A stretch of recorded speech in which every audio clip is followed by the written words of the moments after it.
Welcome, everyone. I'm joined today by Jim Belitis, founder of visionmaker.net. Jim, thanks for being here. Hey, thanks, Scott. It's a pleasure. So wanted to talk a little bit about your experience and background in your space. What inspired you to focus on vision and leadership? The focus was more on vision than leadership eventually. So I started out as a great leader. I owned a law firm. I've had several businesses, and you have to be a good leader to do that. And so I had good leadership skills, and I shared that with many entrepreneurs and people in the coaching space, trying to help them to be better business people by leadership. But I found a gap. I really did. A lot of times people they they would get to a certain level of success and then they couldn't achieve more. And I certainly had come across those experiences as well. And so I delved into this idea because I was working with my wife and she's a pure visionary. And I delved into this I developed this idea, well, maybe this has to do with vision. And maybe I'm not really clear on my vision. I'm a doer. By nature, I'm a doer. And I think most entrepreneurs will agree that when they started their business, they had to be a doer. They were the only individual there. Some of them started just themselves, right? Or they had one or two people and they basically had to do everything. So naturally, the doer kind of rises in the level of entrepreneurship. And either we suppress our visioning abilities or we didn't really ever have it. And I was one of those that didn't really have that visioning experience. I was more interested in how we'd get things done quickly, efficiently than I was in what we would do. And so I had a rude awakening to the reality that you had to have vision in order to have good leadership. And so I think they go hand in hand. And that was kind of my discovery. So you're doing vision coaching as well as leadership coaching? I'm so committed to vision now that I rarely take clients for leadership purposes because Got there's so many people that can talk about leadership and you get books on leadership. You can really grasp leadership. But vision has been it's reached an apex and we need to evolve from where we were. I think the most prominent, and it's a great book and it's a great way to get into vision is like Find My Why, right? So with Simon Sinek's Find My Why, very great vision book, but it stops at that. It stops at my why. And rudely, I don't want to be too rude about it, but nobody cares about your why. They don't. They don't care about your why. And so we get stuck there. So a lot of people will discover my why. This is why I do stuff. They'll have passion. They'll have this reason why to do it. And they're applying their leadership skills, but they're still stuck. What I really found was if you had a great visioning opportunity and you really explored that and you applied your leadership skills, that you would just immensely grow. And I had that personal experience. And then I've coached clients now just in vision and watched them explode. It's been pretty exciting. So how big is the vision coaching space? Most people, when you talk to them, will talk about vision in terms of, okay, let's get a vision statement down and let's put it in a wall. Maybe we'll frame it. Maybe we'll put it in a desk drawer after a couple of months because nobody pays attention to it. Very few people are willing to just focus on the vision. And it's a process you have to really focus in on. And I'll be glad in a little bit later here, I'll share with you kind of three things that I think your listeners would appreciate on how to do that. Yeah, sure. But as soon as you start focusing on vision, you start uncovering all of the history that we have had in our lives of vision killers. They're people, most of the time, they're people that want to help us, but they don't know how to help us other than to help us do things. And so oftentimes you'll hear things like, well, don't get over your skis. Don't get too far ahead of yourself. Don't, that's a little too aggressive. Maybe you're spending a little bit too much time. You're taking a big risk. All of these things are words that we hear that crush our vision down to something that we can see how to do right now. So the vision, in my opinion, like vision making or the creation of a vision is not a goal setting, which is classic leadership. It is also not like the possible. That's dreaming. It's really the vision is the bridge between the goals you want to achieve and the dreams that you want to create. And you have to pay attention to that. And it's a struggle sometimes for people to set aside those vision killing words in their head or around them. So even at the highest CEO levels, think of your CFO. How many times have I seen a CFO who's saying to the CEO, I don't think we should do that because it doesn't fit within our financial goal. It's too elaborate. It's going to be too expensive. It's this, that's this. They have all these reasons why they can't see how to do it right now. And that stops us from then elevating. And it also crushes our will because a lot of times we get frustrated and we just don't want to do this kind of work anymore. Right? Yeah. how many business owners get really tired of doing the same thing and not being able to break above that limit that they're at. And so they start thinking it's what they do. In reality, what they just need to do is go back to the vision board. So very few people in the leadership and coaching space spend more than 10 or 15 minutes on vision. And I can spend a full hour with somebody or 2 hours with them. We'll never talk about the same thing. And we'll continue to build on like that concept of what they need to do in order for them to think bigger, but also to be able to eventually execute on that thinking. Yeah, interesting as you're talking about this. I've been in sessions where we've developed a vision statement and a mission statement.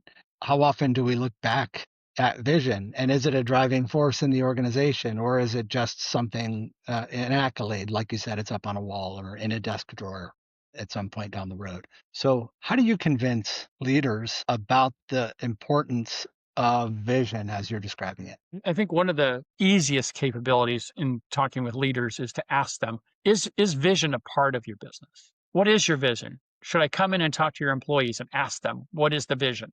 Because if there is no vision, you're not moving like you want to move.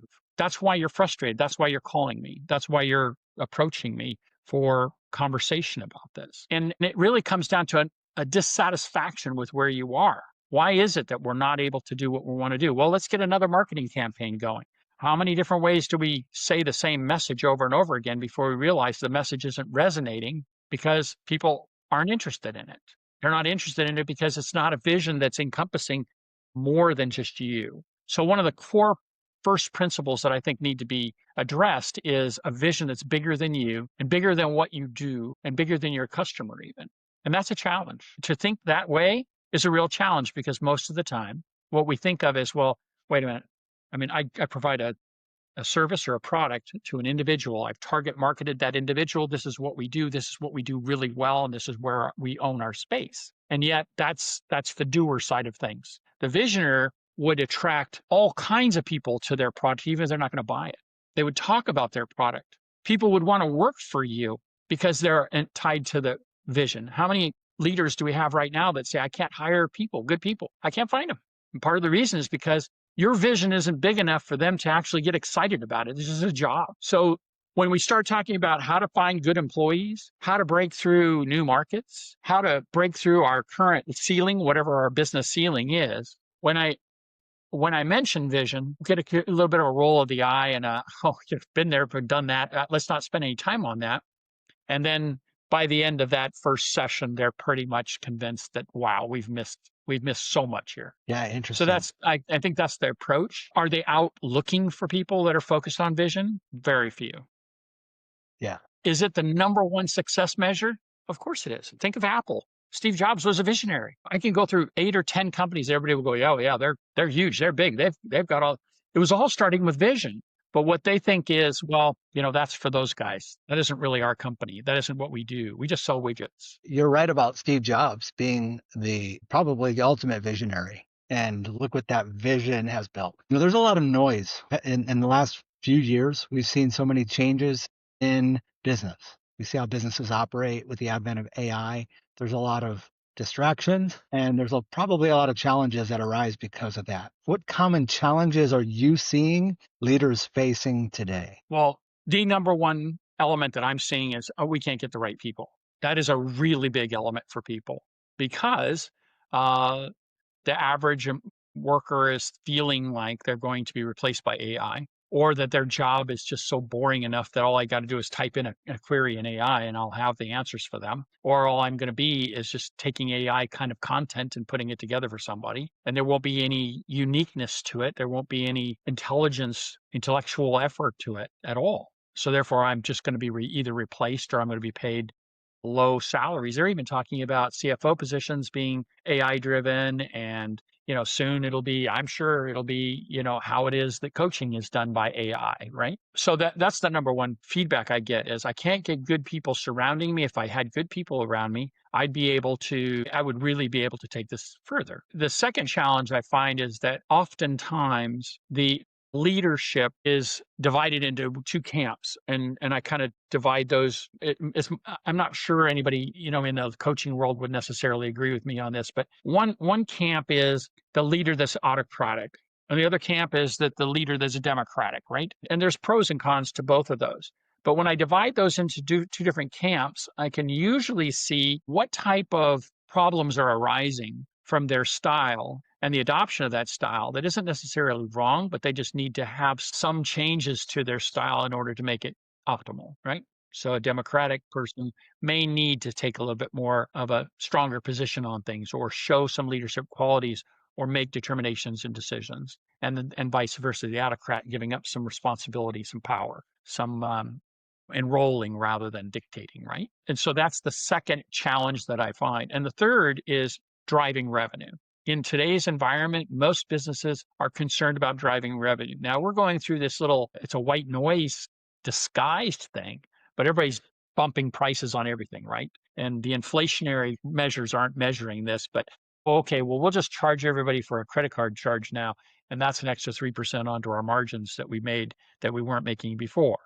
Or let's just double our labor prices, or let's just do these kinds of things. And restaurants, I find restaurants really doing this, and so it's lower quality, lower service, and a higher price. And none of that's making sense to me, and it's losing business, my business, because I go to restaurants a lot. So Yeah. I'm just not willing to do that. I'm not willing to go to those places that are doing those kinds of things.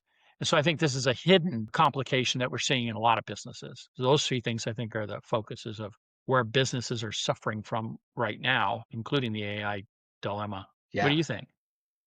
Um, I think AI is a really useful tool, and I think the majority of the world that are dabbling in AI are very much underutilizing it, and they're utilizing it for glorified Google searching or something, or just asking questions to get answers, but not utilizing not using it as an agent of productivity.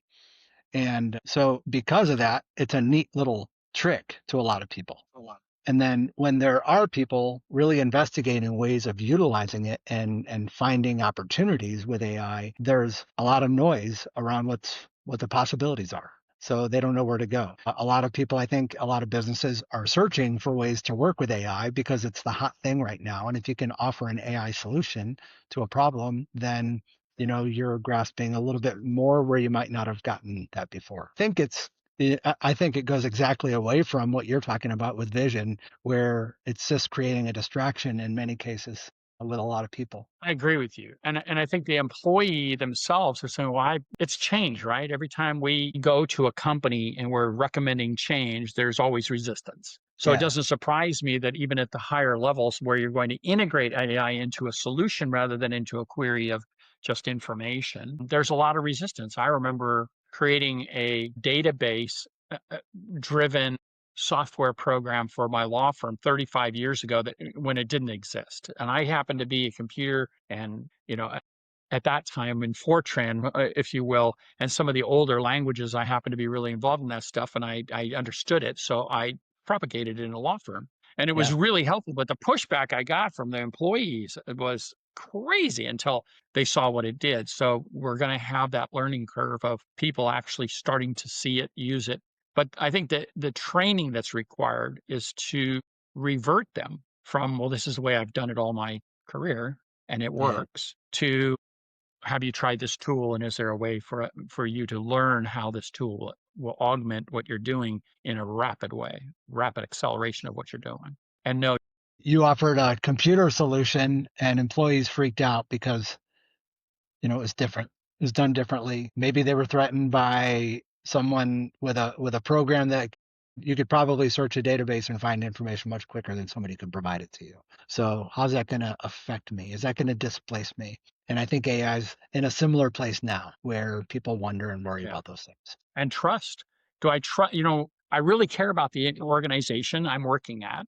Do I really trust that this thing's going to give me the accurate information without my going through a huge amount of verification process before I am willing to put my name on it? That's a big one too, because if you have any experience in AI, it's certainly fallible and it can give you wrong data if you give it a wrong query, and it can give you old data. But it's amazing when it's applied to stuff and it's trained and you're trained and you can inquiry the proper ways in which you want data to be examined, articulated, and put out into some sort of a paper or a conclusion or something. So the educational space, I think, would be huge in an organization like yours. Even I think it would be huge if you had a separate department that said, "We're going to come in and we're going to show your people how to integrate AI into particular positions." I think you could really, really benefit the businesses you're supporting Thank you. by presenting that to the leadership and having the leadership agree that that's an integral part of your coaching program that needs to happen. That's something I'm Yeah. not doing, but I think it's brilliant. Well, yeah. And that's kind of our goal here is to just offer AI solutions. And a lot of people are trying to figure it out on their own without any skills and don't necessarily know how. And It is nothing but, in today's environment, is nothing but trying to create a vision for how your company will utilize it in the best way possible, right? yeah, you've And got me going thinking about beyond that. what is the obvious, going Sure. Yeah. beyond what is, I want to give the customer a better experience, because a better experience is only going to marginally improve the company's bottom line for all of the time, effort, and money that's going to be involved in integrating AI. What we're really should be looking at is how am I going to take the business to a whole new paradigm? Something I'm going to double revenue in a year, which at first, when I mentioned that to clients, I mean, I've had clients that's 50, $75 million. They look at me going, that's not going to happen. But it did. So, how are you reaching out currently to new leaders who might need your guidance on developing a vision or accountability coaching or something like that? I'm not. I'm not taking clients right now. I take 2 clients a year in my normal practice, and right now I'm not doing that. I have a health challenge, and I'm using vision to try and deal with that health challenge, and Wow. it's been working, but it's been arduous, and so it's required me to focus all of my attention on that and on my family. And Yeah. so I'm not taking clients right now, but I wrote the book and I shared the book. And the reason I wrote the book was because I knew there would be a time when I wasn't able to help people directly. And, I like to think that the book will help leaders get to where they want to go. So oftentimes when I get a phone call or I get an inquiry, I'll suggest to them, well, let's have 15-minute call to get you in the right direction, get the book, and then maybe we can have another hour call sometime down the road and help you to get it move into the direction you want. Once they establish what they need to do, they're pretty quick to move to it. But it's getting over that first hump of, okay, this is really something we do need to do. We need to work on vision. Yeah. So I mentioned 3 things. I'll share it with you while this Yeah. is the opportunity for it. Um, Please. a vision bigger than you and bigger than your client. That's absolutely necessary. The second thing that's been ignored for most of our generation, and certainly a lot of the generation until more recently, has been collaboration.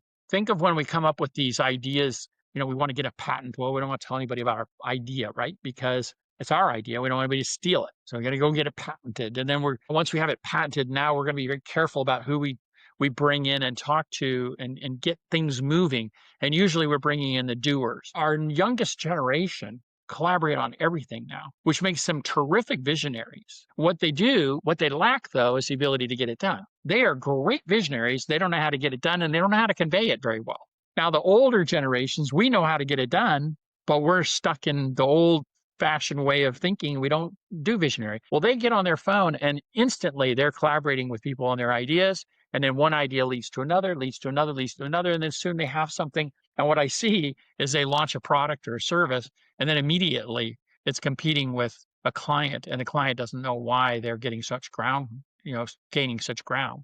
And it's because they're collaborating with other people, not just to get them to align with your vision, but actually to grow the vision, to make it usable for anybody that touches the organization. And this brings it intrinsically within all of the people in the organization as well. So it isn't one of these things that sits on a wall. Everybody starts to imbibe in it because they actually understand it.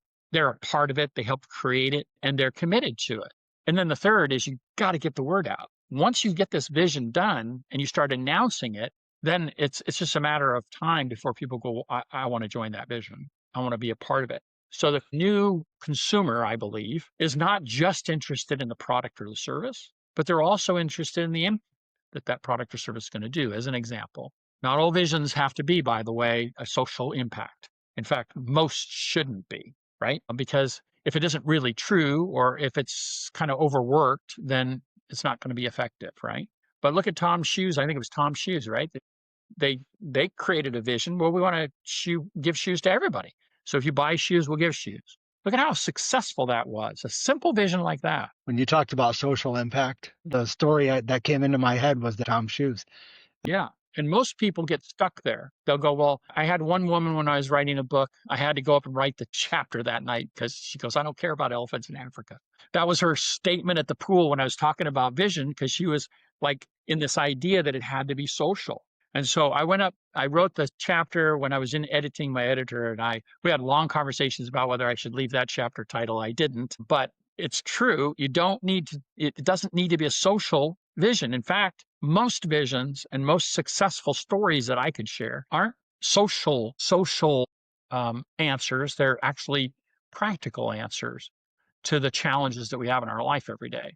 And they're just bigger than my company. So the two ways to test if you have a good vision: first, are you willing to talk about it at a cocktail party? If you're not, it's not a good vision.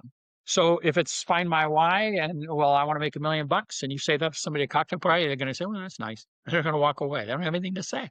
But if you have a vision that actually interests them, then you're on the right track, because Mm-hmm. now you're having a conversation and they want to get involved. They're, well, how are you doing that? I love it when they say, well, how do you do that? Because that's a great vision, right? And then soon they're going, well, I want other people to do that. If you want, I'll tell you my legal firm when I was involved heavily in the law practice. I'll tell you what it was.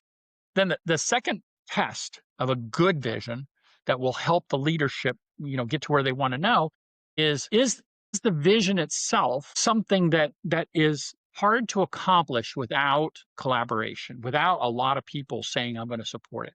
Because if it's just up to you, people will just basically say, well, yeah, go ahead, do that. I think that's a good idea. But if it clearly looks like it needs to have a lot of people supporting it, that's when people start to elect to be involved. And when they're involved, the division grows and the company grows accordingly, almost magically. So let me just state that back to you. The second one, it's that it should be complex or hard enough to accomplish that others will want to be involved, or that others should be Yes. involved to make it be accomplished. It shouldn't be something easy to just check a box. That's right. That's right. And how often does our vision have fancy words? The ones that are on the wall, they have fancy words and they're really well written and they do encompass our values, but it becomes our values. And so we're admired for those values, but we're not engaged because of those values. I like that philosophy a lot. Um, when there are leaders out there, if someone comes across this podcast and realizes maybe I need to have some kind of vision statement that has more meaning in our organization, what advice would you give them, and how should they go about doing that? First, it's so inexpensive. I think it's $5, $10 on Amazon. Just go get the book. It's Vision Maker on Amazon. I made it available for people. I wrote it in a way that it's for business leaders. It's how a business leader can set a directive for himself, herself, and the employees on creating a vision, and then abide by the process of first creating that vision bigger than you and bigger than those around you, bigger than your customer. And I talk about the vision killer and how to manage that person. I talk about how to communicate your vision well, because oftentimes visionaries struggle with the ability to communicate the vision, and the doer gets frustrated. The doer goes, I don't know what you're telling me. Or that seems, that's not doable right now. So what do let's do something practical. They just get frustrated because they're not a part of the vision. They weren't made a part of the vision. The visionary prides themselves in being the visionary, and so therefore they want everybody to execute on their vision. But that doesn't really help the person who's trying to do that. And then I share how an organization would collaborate on that, how you build your visionary team. And once you get them excited about it and they really believe that it's happening and they've overcome their vision killing tendencies, then all of a sudden you get these terrific ideas about where the organization should go, not worrying right at the early stages how you're going to get it done. And then after you fine tuned it, put some practical goals, some steps that you want to take to make that happen, and you start announcing it out. Like I said, it's literally magical. I mean, I didn't write the book to then go and test it to the people. I literally said, hey, this worked for me and it worked really well for me. You may want to try it, to my clients. And when they tried it and they had such terrific results, I felt compelled to write the book to share it. Yeah, That's cool. kind of how it came about, because nobody was talking about this before. And I'm hard pressed to tell you a lot of authors that talk about it now. So do you have a success story or two that you could share about a client who really adopted the ideas and was successful? Sure. I'll share with you first my law firm just because it makes it nice and simple. I was a personal injury trial lawyer.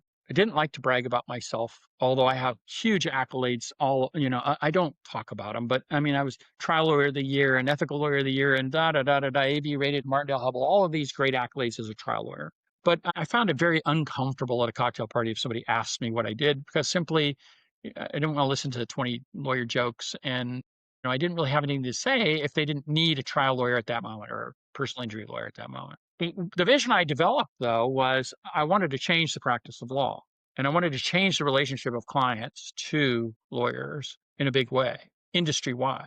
The three complaints that are often given about a lawyer is first, I don't know what's going on my case. So I utilized my practical knowledge about computers and systems, and I created a real online time you could look at any time. You could look at the status of your case, notes, everything that was in there. That was unheard of in our business.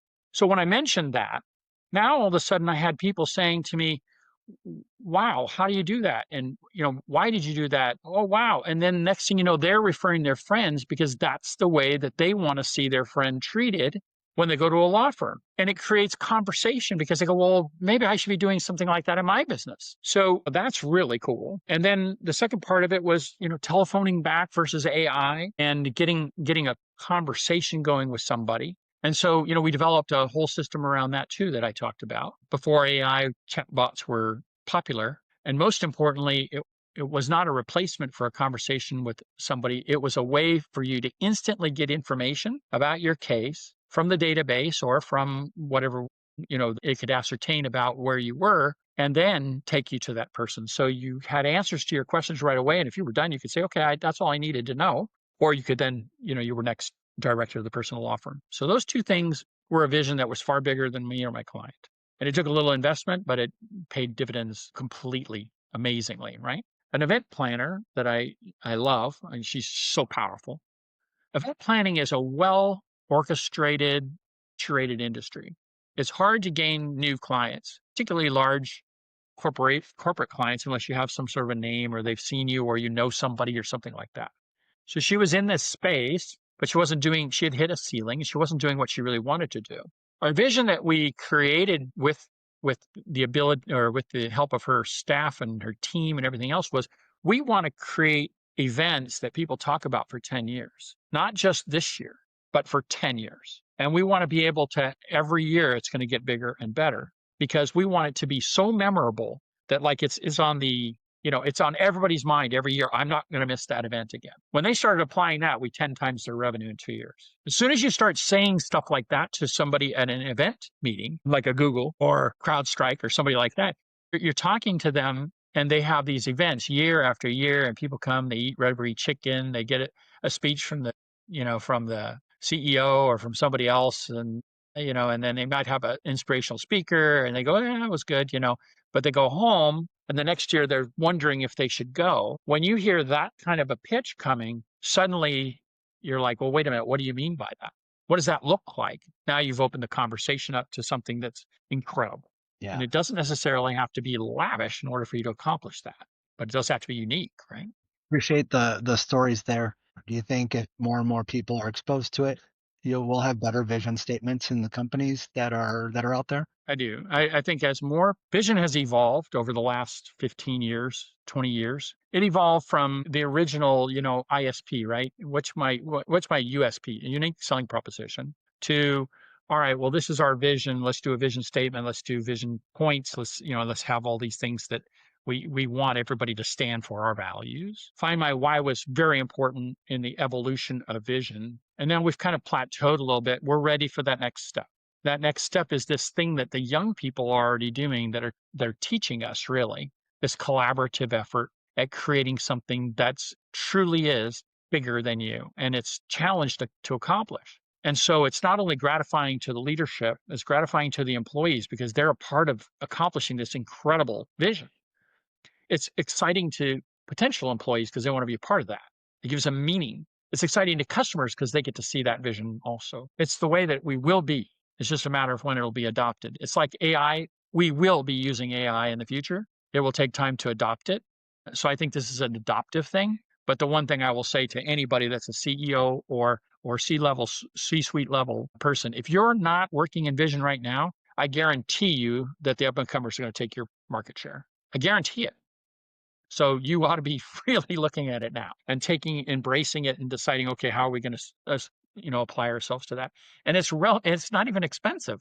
It's not a, it's not a, like a marketing plan where you might have to spend 100 grand just getting the plan put together for a large organization. It's not like And they could anything like that. start It's with more your like book, communication. for example. All right. So the book, Vision Maker, available on Amazon, and they can get it on your website. Again, your website is vision-maker.net. And if people wanted to reach out and make a connection with you, how would they do that? Through the website, I've nepe changed it. I offer some free consultation periods. I scaled it back so that, that I wasn't taking any clients, but I still get on the phone with people. I love talking about vision. It's my passion. It's far after I'm gone. I'm sure this is going to be something that, this was old news 20 years from now. Everybody's going to be doing it. But right now, I love talking about it because I see the glimmer, the hope, the excitement restored in CEOs that feel frustrated that they're just not getting where they want to get. And Yeah, the very. old tried and trues aren't performing like they want. Like a marketing team that puts together a marketing plan that hasn't got any new material to talk about can really frustrate an organization's sales team, right? Yeah, sure can. But if you created something new and more powerful and with vision, then all of a sudden the marketing team has more to talk about, sales team has more to talk about. Everybody gets excited and it has a whole new life to it. Well, Imagine if very good. Blockbuster had paid attention to the vision of Netflix. And they were invited to and declined. I You know, know that story, right? I do. Wasn't it $5 million? Some minuscule sum. Yeah. Yeah, they were invited to join in the vision and they didn't think that that would be appropriate. How could you not sit in that conversation? I'm comfortable that it was because we get comfortable in doing things a certain way, Yeah. Yeah. and so we stop actually asking that question. What more can we do? What could we do that's bigger than what we're doing now? That really would take us to another level. That would create something new for us. And yeah, they paid a heavy price for that one.